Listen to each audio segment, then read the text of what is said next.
Le numérique, sans doute la clé pour que l'Afrique devienne à l'avenir une puissance mondiale. C'est l'un des constats du dernier rapport de l'Union africaine en collaboration avec l'OCDE, l'Organisation de coopération et de développement économique. Avec nous, son directeur du Centre de développement, Mario Pezzini. Bonsoir. Bonsoir. Alors, il y a cette prévision qui ressort de votre rapport dynamique du développement en Afrique 2021. C'est que pas moins de 41 pays sur un total de 54 affrontent leur première récession depuis 25 ans avec une baisse du PIB entre 2,1% et 4,9%. J'ai envie de dire pas étonnant au vu de la crise sanitaire et ses répercussions économiques. Vous avez raison. Il y a des zones du monde qui se comportent moins bien, décisément l'Amérique latine par exemple, ou même les pays développés. Et effectivement, l'Afrique a été un des locomotives de croissance dans cette millénium.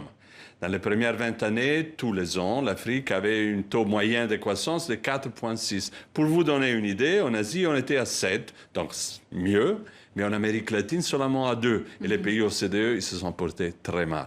Donc l'Afrique est une locomotive, doit affronter une crise grave, mais les conditions pour son développement sont là. Surtout, un très important niveau de demande intérieure. La croissance qui a eu lieu pour 69% des cas est expliquée par la demande interne. Or là, les prévisions que vous avez émises, même vous, le CDE l'année dernière, n'ont pas été... on n'a pas vu les résultats escomptés, en fait, à cause de cette crise, évidemment, il faut le rappeler. Bien sûr. On navigue tous dans des eaux incertaines, donc on doit toujours enregistrer les choses. Mais il faut regarder pas seulement aux phénomènes conjoncturaux, il faut regarder donc à la structure. Et quand on parle de structure, l'Afrique, sans aucun doute, doit être un des protagonistes de la récupération. Il n'y aura pas de récupération économique si les pays en développement ne seront pas avec nous dans les efforts pour remonter les problèmes que la crise sanitaire. Et on va voir comment, avant de poursuivre, M. Pezzini, je propose de regarder ce sujet d'Antoine Delpierre, direction le Nigeria, où le prix des denrées alimentaires a explosé, conséquence évidemment de la crise sanitaire. Avant la pandémie et la crise, Mélanie descendait au marché à la recherche de la qualité. Désormais, c'est le prix des ingrédients qui dicte son menu. Cela nous a vraiment paralysés au cours de la dernière année. Les prix de la nourriture viennent de monter en flèche et nous avons dû revoir la qualité des plats que nous préparons habituellement pour nos clients.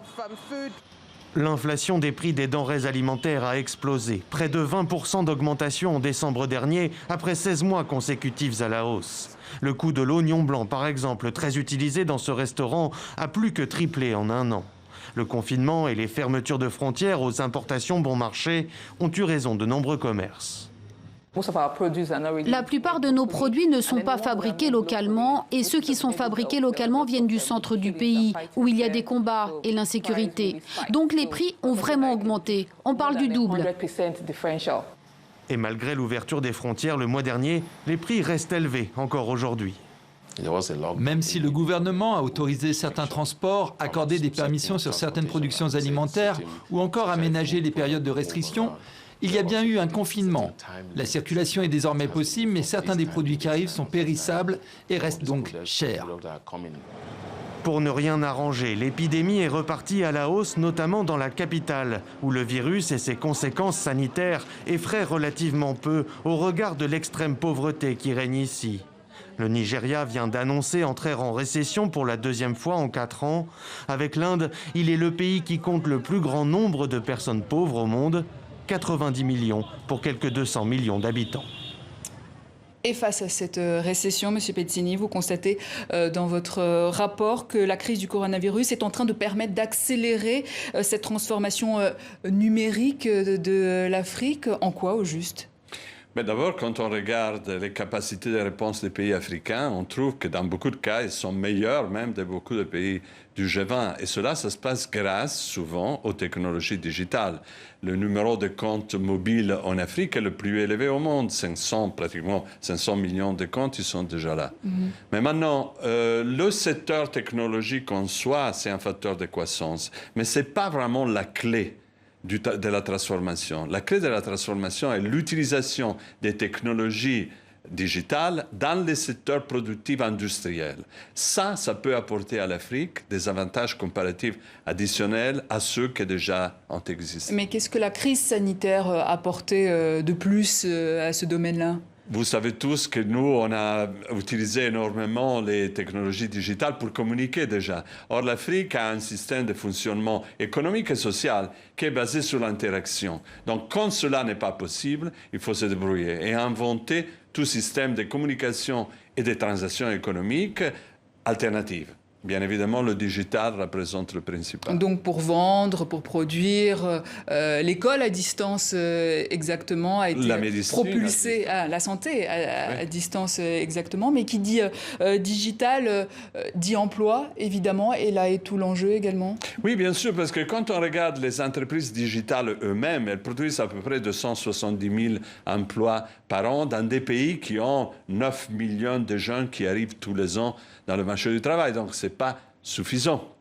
Il faut qu'il y ait d'autres activités et il y a des possibilités. Je ne pense pas seulement aux ressources naturelles, qui sont bien évidemment un atout en Afrique, mais je pense au processus d'industrialisation.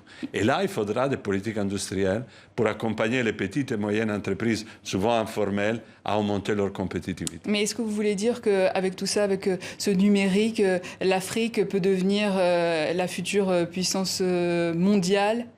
On est dans un monde multipolaire et difficile de faire affirmation universelle, mais seulement un des pôles de croissance, sans aucun doute. Alors c'est bien beau tout ça, ça donne envie, c'est sûr. En attendant, qui a accès au numérique aujourd'hui en Afrique ?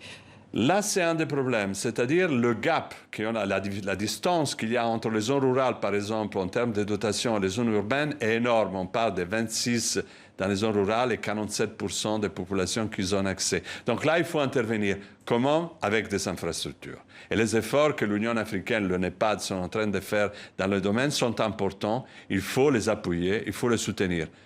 Heureusement, on a un système de coopération internationale. Je ne pense pas aux aides traditionnelles, je pense aux engagements des pays comme la Chine, comme l'Union européenne, comme la Turquie, comme les États-Unis.